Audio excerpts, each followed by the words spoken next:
এই মুহূর্তে আমি যেখানে দাঁড়িয়ে রয়েছি এনসিসির প্যারেড গ্রাউন্ডে, আর এখানে সব ঠিক করা হচ্ছে, রেডি করা হচ্ছে, কারণ ড্রোনের ক্লাস হবে। অলরেডি হয়েছে কয়েকটা ক্লাস, এবার একটু ফাইনাল ক্লাস হবে। ড্রোনের থিওরি ক্লাস এবং প্র্যাকটিক্যাল ক্লাস দুটোই হবে। যদিও আমি আমার আগের একটা ব্লগে আমি ড্রোনের ভিডিওটা পোস্ট করেছি। আমি যারা ড্রোনের ক্লাস করবে, যে ক্যাডেটরা রয়েছে, তাদের সাথে একটু কথা বলছি, তাদেরকে আবার দেখাচ্ছি তারা কেমন ইন্টারেস্ট এই ড্রোন সম্পর্কে। যদিও এখন চারিদিকে দেখা যায় বিভিন্ন ভিডিও করতে ড্রোনের সাহায্যে।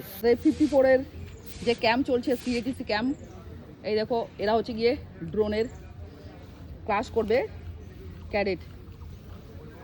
কেমন লাগছে ড্রোন? এরা নতুন অ্যাড হয়েছে এনসিসিতে, তোমাদের কেমন লাগছে?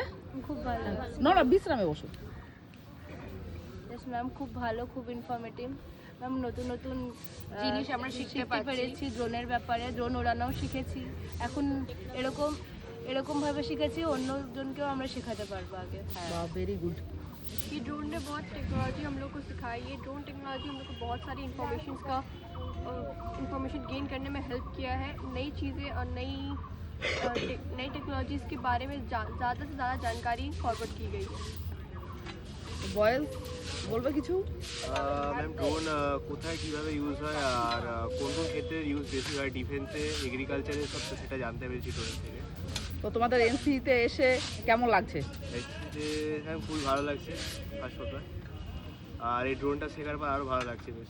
ভীষণ ভালো লাগছে, চারিদিকে তো দেখা যায় না হ্যাঁ। ড্রোন দিয়ে বিভিন্ন মানে ভিডিও করতে। এখন ড্রোন সব কাজেতেই লাগে, মানে ড্রোন ইজ ফিউচার। হ্যাঁ, ফিউচার, এখন ফিউচার জেনারেশন যদি আমরা দেখতে যাই, তাহলে ড্রোন এখন সব কিছুতেই ইনক্লুড করা হচ্ছে। সেটা এয়ার ডেলিভারি হোক, সার্ভিলেন্স হোক, ফরেস্ট ডিপার্টমেন্ট হোক, এগ্রিকালচার, সব কিছু। দেখো খুব সুন্দর বলেছে মেয়েরা, এরা হচ্ছে গিয়ে ড্রোনের ক্লাস করবে এখন, থিওরি ক্লাস। যদি আগে প্র্যাকটিস হয়েছে, তাই তো কয়েকটা ক্লাস হয়েছে। Very good. সবার আমি উজ্জ্বল ভবিষ্যৎ কামনা করি, সবাইকে দেখতে চাই, কারণ এরাই হচ্ছে আমাদের দেশের ভবিষ্যৎ। দেশকে রক্ষা করবে, দেশের আগামী প্রজন্ম।